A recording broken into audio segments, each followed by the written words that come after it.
Hello, beautiful people of YouTube. My name is Melita Richardson, and these are the 5 reasons why I keep failing at YouTube, and probably why you are too. Like, comment, subscribe, get to know me a bit more. I will be uploading, I swear, hopefully. And if you want to follow me on all social media, that's Melita Rich, MELITA RICH, pretty much everywhere: TikTok, YouTube, Facebook. Go ahead and find me. Now, the number one reason why I continue to fail on YouTube is because I have tried to make it a means of financial gain before I've actually put the work in. And this isn't just for YouTube. I've started a lot of businesses, or I've tried to pursue a lot of things with the end game in mind first, without really putting in the effort to get there.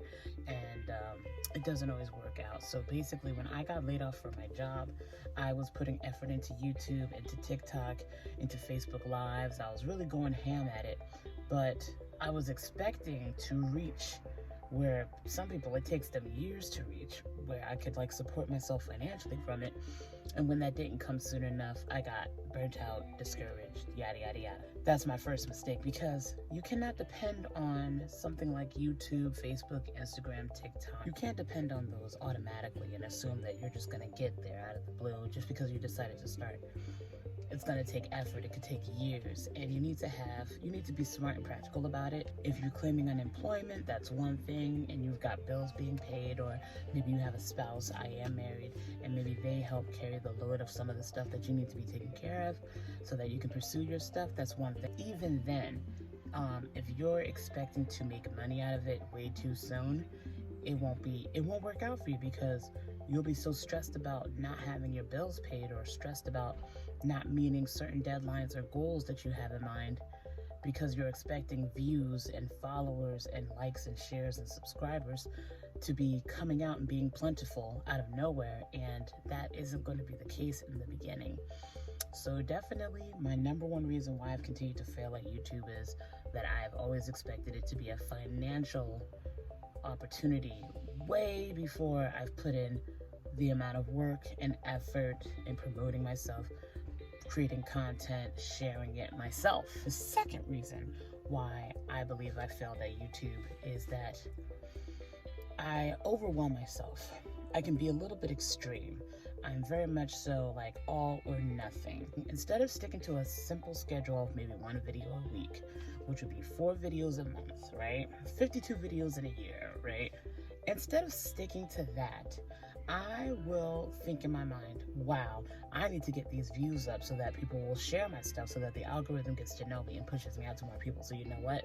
I need to upload every day. If I'm not uploading at least 5 times a week, I'm not getting anything done. And by putting these really, really, really high expectations on myself, it's overwhelmed me and crushed me and made me not even want to start. So like I said, I can be very all or nothing. Either I'm going all in and I'm going all the way, or not at all. And what I need to find is a healthy balance.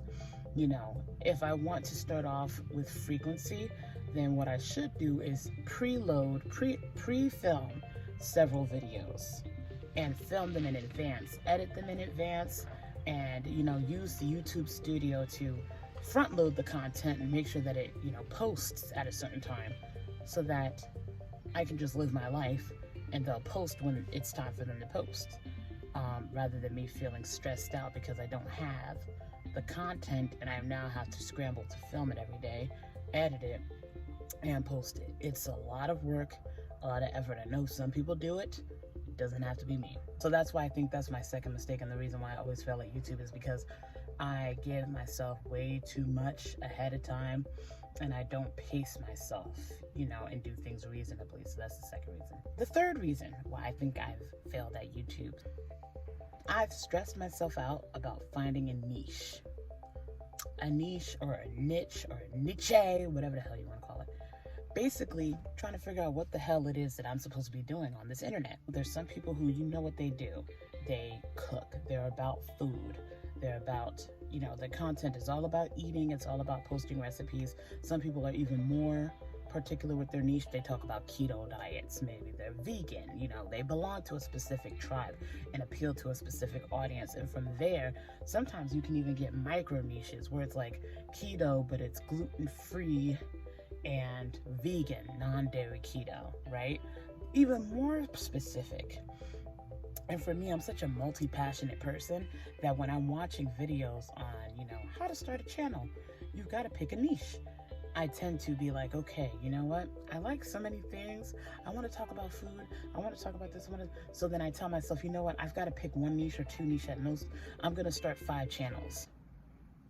And I've done that. I've tried to start several channels with the accompanying Instagram and TikTok pages as well. Trying to separate my, low carb videos from my makeup videos, from my pop culture videos, and trying to, again, create a niche because I have so many ideas and so many things I want to say, but feeling like I can't do it all in one page because from the information that I've gathered, I've always heard that, variety channels don't do well on YouTube anymore. The algorithm wants you to have a focus so that it can market you to the right people. And while that is true, and I believe that the easiest way to YouTube success is by having a direct targeted audience and creating content that focuses on that so that people know what to look for. When they look for you, they know exactly what they can expect. I also feel like if you're a multifaceted, multi-passionate individual like me, and you're really not trying to sell one skill, but you're trying to sell yourself, as in your personality, then you need to make people fall in love with you for you. And it's taken me a long time to understand. I need to let people fall in love with me for me and to watch my content because they want to watch me do fun stuff, and do things that I like, not the other way around. Not that I need to appeal to other people's interests and then hope that they like me or that I'm just the messenger and that I become this sort of person of authority. Because again, if I knew that that's all I wanted to do, it would be easier. If I knew that I just wanted to make pop culture content and just make a commentary videos and stuff, I have a channel idea for that. That's fine. But I also know that I want to talk about weight loss and a weight loss journey and fitness and eating better and stuff like that. That's another channel idea, and trying to manage multiple channels, especially if you're just starting, doesn't help. So trying to force yourself to niche down when you don't even know where you stand, or you have plenty of ideas and you have things you want to say, then the goal shouldn't be to try to sell that skill. The goal should be to sell yourself to your audience so that your audience will come and see you, whatever, no matter what it is for. A good example of that is Kelly Stamps. And I know that that's really, really, really, really a rarity to, see somebody grow so fast on the platform and have as much success as she has. But I think because she's always done her, she's always, how they say do you, she's always done her. She's always focused on making content that makes her happy. She still finds what people watch and stuff, but she creates her proper playlist. And if I'm being honest, Kelly Stamps is more of a classic YouTuber than many people know, because a lot of YouTubers started off with lifestyle and variety channels, just doing whatever they wanted to do, and you came because you wanted to see them, not necessarily what they did. It was more so you wanted to see, what's so-and-so up to today? You know what I mean? So I appreciate Kelly Stamps for that and for being a really good example of that for the past 2 years. So that's something that I'm going to work on. So no longer stressing about having a niche and no longer trying to manage multiple channels, just doing me. The fourth reason of why I think I've failed at YouTube is lack of consistency. And of course, if you take the 3 things that I said prior, of course I would lack consistency. But overall, YouTube is all about, consistency and frequency. You need to be uploading consistently and you need to be uploading frequently. And frequently doesn't have to be daily. It could be monthly, or if your audience knows that you upload once a month on every 3rd Thursday of the month, and you've really trained your audience to know that, you'll get the views still. You'll still gain an audience and you'll still be able to share your content because they know what to wait for. They know when to see you because you're consistent. Also, being frequent also helps. So more often than not, if you're uploading at least once a week, that's way better than once a month, obviously. But I realized that overall, consistency beats frequency. Some people just try to pound the platform and they try to just put a bunch of content out there, whether it's great or not, because that's when you get people who think that quantity is better than quality, and their channels start to dip because, one, you're assaulting your audience with all these videos that could have waited till next week. And then you also run the risk of turning people away from you and the algorithm changing its mind on you as well. So I think consistency has been the reason why, because I, like I said, get overwhelmed and then I just turn away from everything and I'm just like, screw it. And I disappear for several months and then I come back and now I'm trying to make myself known again and people are like not interested. So very straightforward, consistency. Trying to remain consistent is probably the most important thing about being a YouTuber or just doing anything in life. Being consistent, because consistency does mean you have an opportunity to get better every single time. And the last reason, the fifth reason for why I believe I failed at YouTube so many times is just because if you're not doing something because it makes you happy, people can tell. My friend Lily said this best. She was like, when you're uploading because it's fun for you and you just have something to say that you want to say and you're just excited about it, you know, we see it.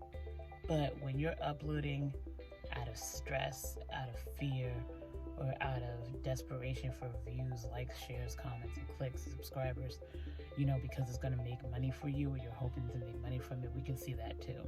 That was really something I needed to hear, because I never want to come off looking desperate for views because, oh my God, my livelihood depends on this, you know? I know I have a lot of potential and that I do have a lot to offer. And I've literally given myself every reason, limit, and excuse to not be consistent and to not show up. And I scare myself and psych myself out. And there's really no need for it. Yeah. Honestly, I really needed to make this video because it makes me feel better to be very honest with myself and to share my thoughts on this. And so, yeah. Anyway, if you finished and you got through this video, please like, comment, subscribe, share if you care. Click the bell button twice to receive notifications. And I really hope that maybe my insight over why I failed on YouTube has helped somebody else, especially somebody else who aspires to be a YouTuber. And if you are multi-talented and multifaceted like me, and you don't see yourself sticking with one niche, or you don't want to force yourself to have to manage several channels just to create spaces for all your niches, man, just upload, and see what people like most about you. So anyway, guys, thank you for watching.